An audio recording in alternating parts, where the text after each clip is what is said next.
this is a very important video. This doctor here who is doing turbinate surgery is telling the truth.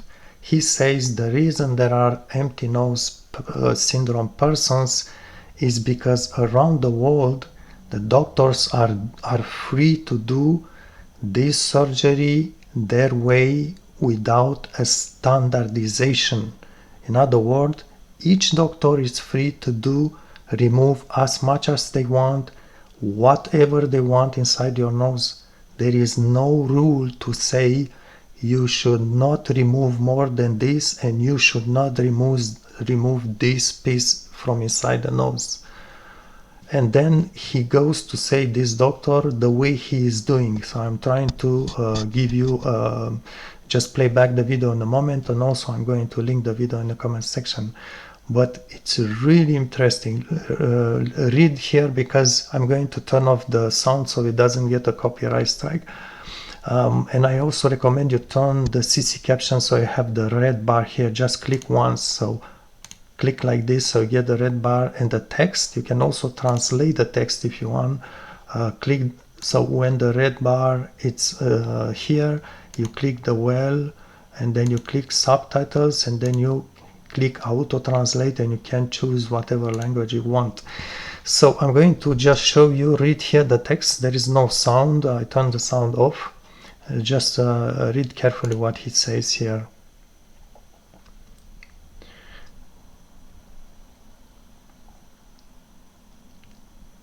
There are too many ways to do this intervention.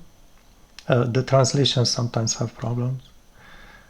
Anyhow, and basically what he's saying here is everybody is doing it the way they want, and that's completely wrong, because many, if not most, are doing it wrong.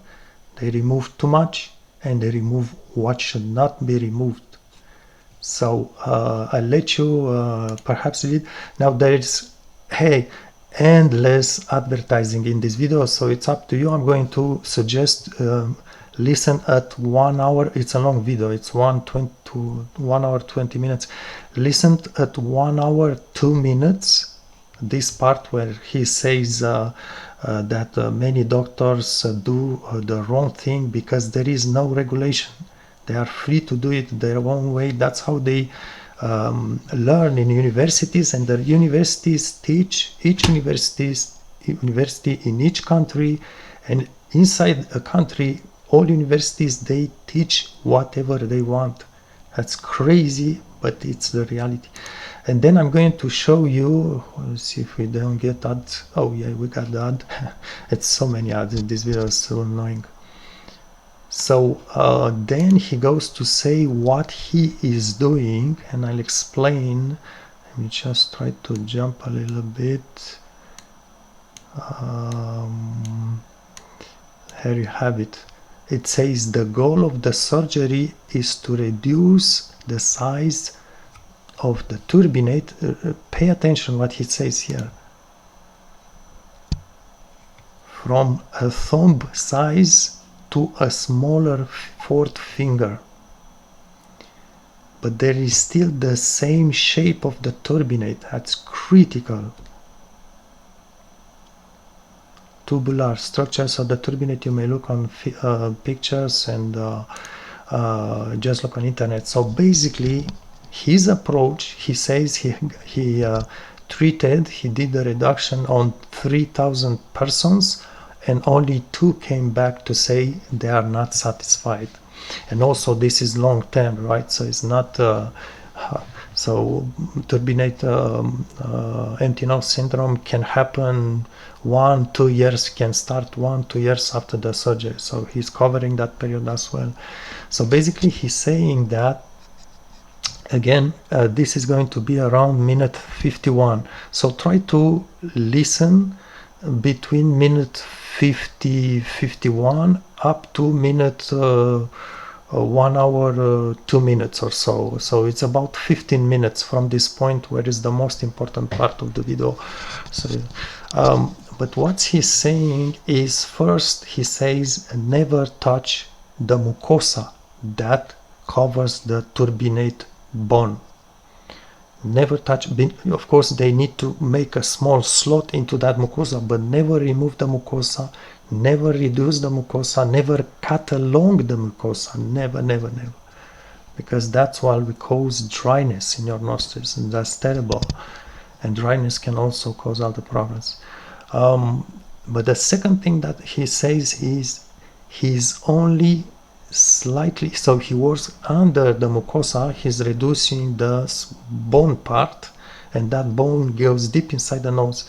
And he says, I'm reducing the bone from the, if you compare maybe from, I don't know, 1 centimeter wide to maybe 8 millimeter wide. So it's a very small reduction of the bone part inside the turbinate.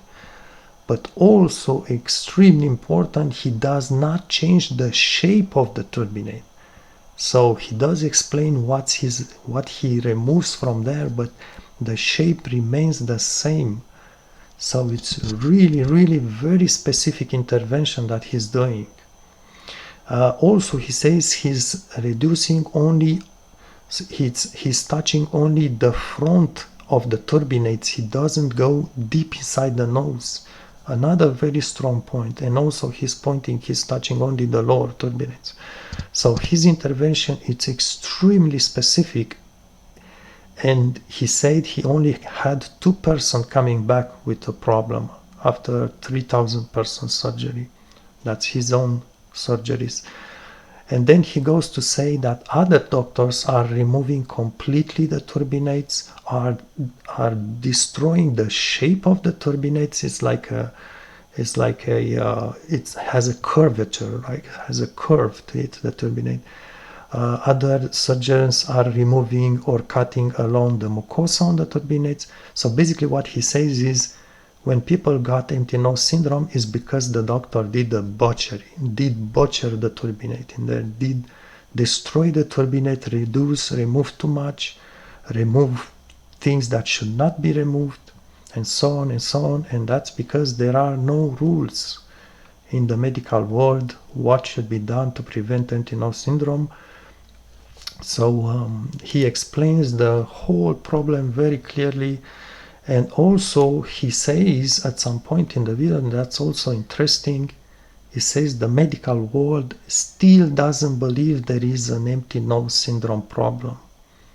And he says it's unacceptable. He says at some point in the video there are at least 20 studies until this point showing the proof that there is empty nose syndrome problem, and still the medical world doesn't believe that. And that's the reason why this intervention, it's not regulated. That's why doctors don't learn from universities what they should do and what they should not do and how they should do this intervention, so they don't cause troubles and problems, empty nose syndrome. So watch the video, look in the comment section, and again from minute 50 to about minute 1 or 2 or so. Those are the important parts. And see my channel for my other videos on empty nose syndrome. And this video has been referred to me by one member of YouTube. I don't remember, it was a lady. This is a lady, she put comments on my videos. I want to thank her for this reference.